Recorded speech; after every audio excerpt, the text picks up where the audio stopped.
During those days, another large crowd gathered. Since they had nothing to eat, Jesus called his disciples to him and said, I have compassion for these people. They have already been with me 3 days and have nothing to eat.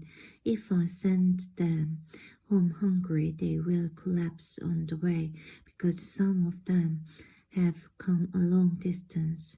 His disciples answered, But where in this remote place can anyone get enough bread to feed them? How many loaves do you have? Jesus asked. 7, they replied. He told the crowd to sit down on the ground.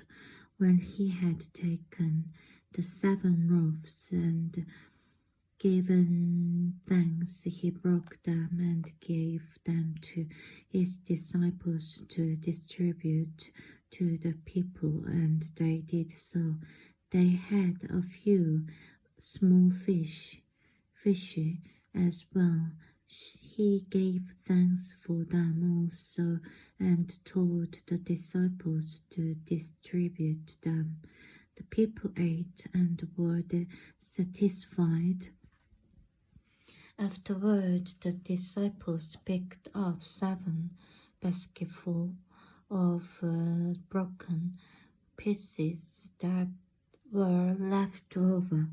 About 4,000 were present. After he had sent them away, he got into the boat with his disciples and went to the region of Dalmanutha.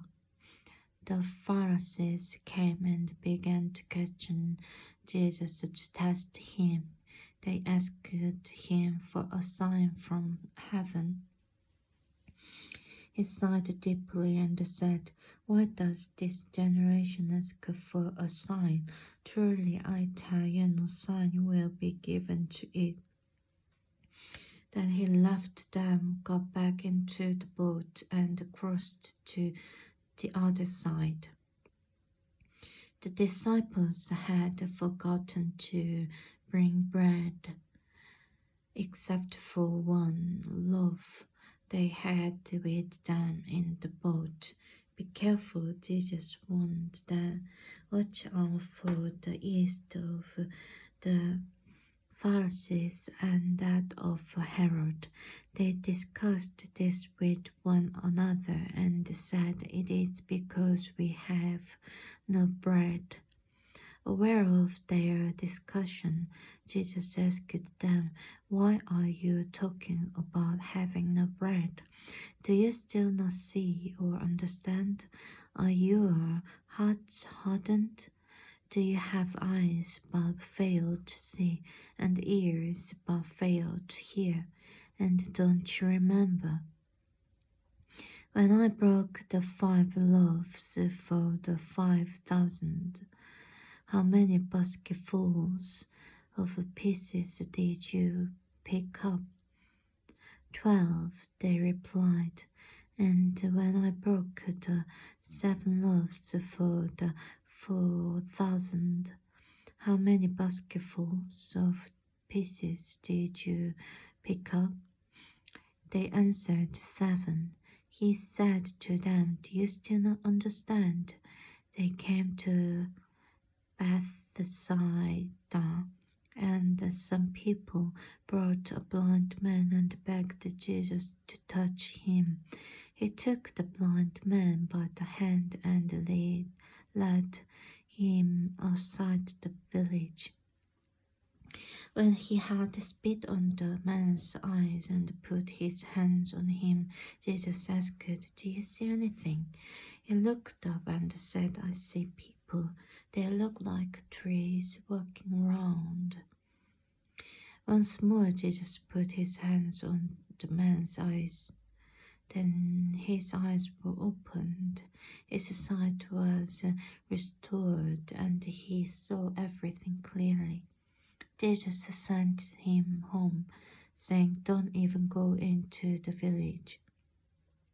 Jesus and his disciples went on to the villages around Caesarea Philippi. On the way, he asked them, "Who do people say I am?" They replied, "Some say John the Baptist, others say Elijah, and still others one of the prophets." "But what about you?" he asked. "Who do you say I am?" Peter answered, "You are the Messiah." Jesus warned them not to tell anyone about him. He then began to teach them that the Son of Man must suffer many things and be rejected by the elders, the chief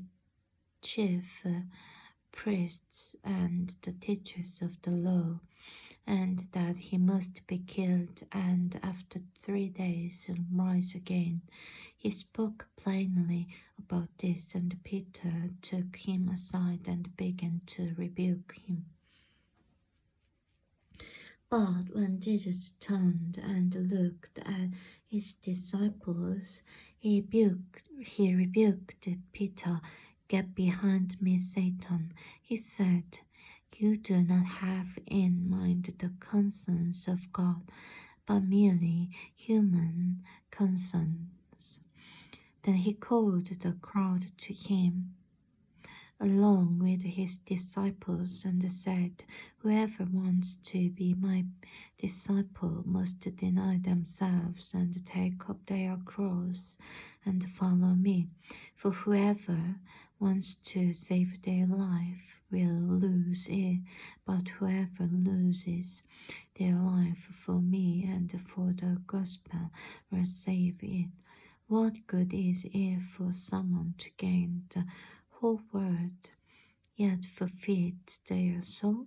Or what can anyone give in exchange for their soul? If anyone is ashamed of me and my words in this adulterous and sinful generation, the Son of Man will be ashamed of them when he comes in his Father's glory with the holy angels."